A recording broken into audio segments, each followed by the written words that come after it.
এরপরে যে রাত সবচাইতে দামি সেটা হলো শবে বরাত। আরবিতে আমরা যখন শবে বরাত বলি, আমাদের এক শ্রেণীর ভাই তারা বলে যে কোরআনে শবে বরাত, কোরআন হাদিসে শবে বরাত বলতে কিছু নাই। আসলেই নাই। শবে বরাত বলতে কোরআন হাদিসে কিছু নাই। কোরআনে হাদিসে নামাজ এই শব্দটাও নাই। কোরআন হাদিসে রোজা এই শব্দটাও নাই। কোরআন হাদিসে কি আছে? সালাত। সালাত অর্থ কি? নামাজ। একই কথা হইল না? রমজানের কথা কোরআন হাদিসে কি আসছে? সিয়াম। সিয়াম অর্থ কি? রোজা। তারা আমাদেরকে শব্দের ধোঁকায় ফেলতে চায় যে কোরআন হাদিসে তো শবে বরাত নাই।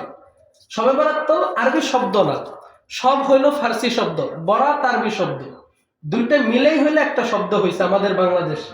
সব ফার্সি শব্দ আর বরাত আরবি শব্দ, দুইটা মিলেই হইলে একটা শব্দ।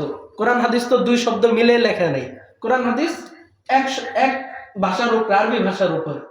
কোরআনে শবে বরাত সম্পর্কে খুব একটা কিছু পাওয়া যায় না, তবে হাদিসে আছে।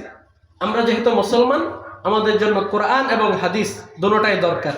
কোরআন হইল, আমরা স্কুলে পড়ছি, মাদ্রাসায় পড়ছি, আমরা জানি যে ক্লাসে একটা মূল বই দেয়। এই বইয়ের আবার লাইব্রেরিতে গাইড পাওয়া যায়, যেটা বিস্তারিত। খবর যখন আমরা দেখি, খবর প্রথম শিরোনাম বইলে যায়, এটার পরে কি বলে? বিস্তারিত বলে। তা কোরআন হইল প্রত্যেকটা বিষয়ের শিরোনাম। কোরআনে নামাজের কথা অনেক আছে, কিন্তু কয় রাকাত, কখন, এটা কোরআনে নাই। এটা আছে কোথায়? হাদিসে। কারণ এটা বিস্তারিত।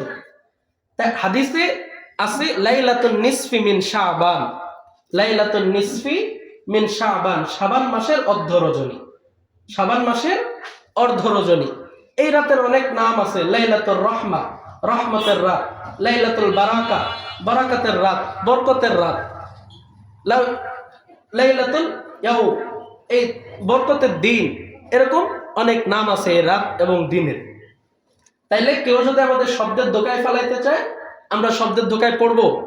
পড়া যাবে না। কারণ ঠিক আছে ভাই, তোমার কথা ঠিক, শবে বরাত বলতে কোরআন হাদিসে নাই, কিন্তু লাইলাতুন নিসফি মিন শাবান আছে, লাইলাতুর রহমা আছে। একই দিনকে, একই রাতকে বোঝানো হয়।